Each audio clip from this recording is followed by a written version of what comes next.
Vous voyez Xavier, quand on a la chance d'habiter Annecy, on peut considérer qu'on est un enfant gâté, on a le lac, on a les montagnes autour, on a le ciel bleu.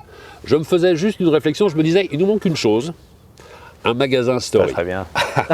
Alors on va s'intéresser à votre histoire et à l'histoire de Story, une marque qui est née en 1990, C'est ça. Vous en prenez la direction en 2002.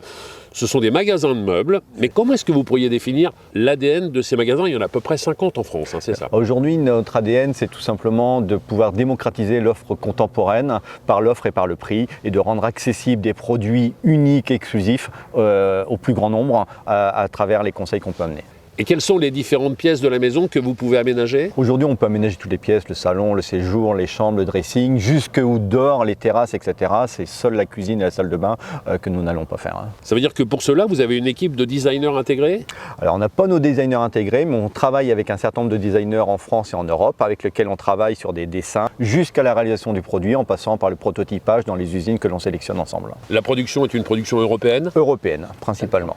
L'une des forces chez Story, c'est ce que vous appelez l'ultra-personnalisation. Ça consiste en quoi?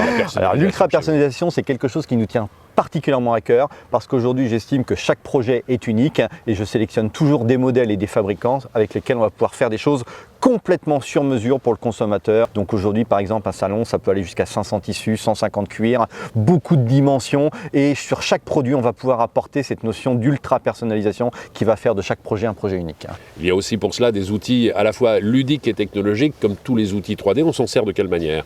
On a investi lourdement depuis maintenant quelques années dans des outils effectivement de configurateurs et de planeurs qui permettent aussi bien de projeter le consommateur sur son salon tel qu'il va être en termes de couleur, de finition, de dimension, mais aussi d'un planeur qui permet de montrer un intérieur, un futur intérieur idéal à chaque consommateur en plaçant l'ensemble de ses produits meublants et décorations dans son futur intérieur pour qu'il puisse se projeter. Ça veut dire qu'au sein des magasins, il y a des équipes qui sont ultra formées. On investit beaucoup sur la formation. J'ai aujourd'hui une équipe animation, formation sur le terrain toute l'année et une équipe dédiée au bureau qui accompagne nos vendeurs et nos clients sur leurs projets en permanence.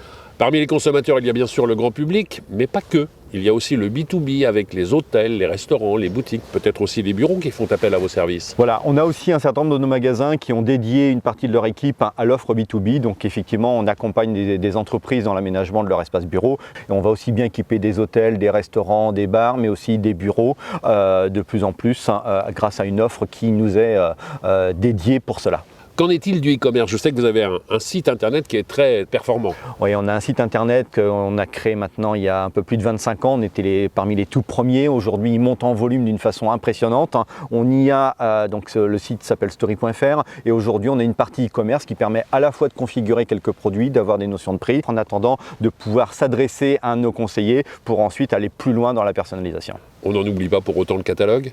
Non, le catalogue aujourd'hui, c'est effectivement quelque chose que l'on édite depuis 5 ans. C'est plus qu'un catalogue, c'est un objet dans lequel, sur 100 pages, on va pouvoir recenser effectivement notre offre. Je le disais, une cinquantaine de magasins à travers la France. Maintenant, vous êtes répartis sur tout le territoire. Il y a d'autres ouvertures prévues pour l'année 2026? Oui, cette année, en 2026, on prévoit entre 5 et 6 ouvertures. On en a déjà 4 de prévues d'ici cet été, puisqu'on ouvre en région parisienne à Herblay au mois de février, à Montauban au mois de mars, on ouvre à Saint-Étienne au mois d'avril, à Avignon au mois de juin.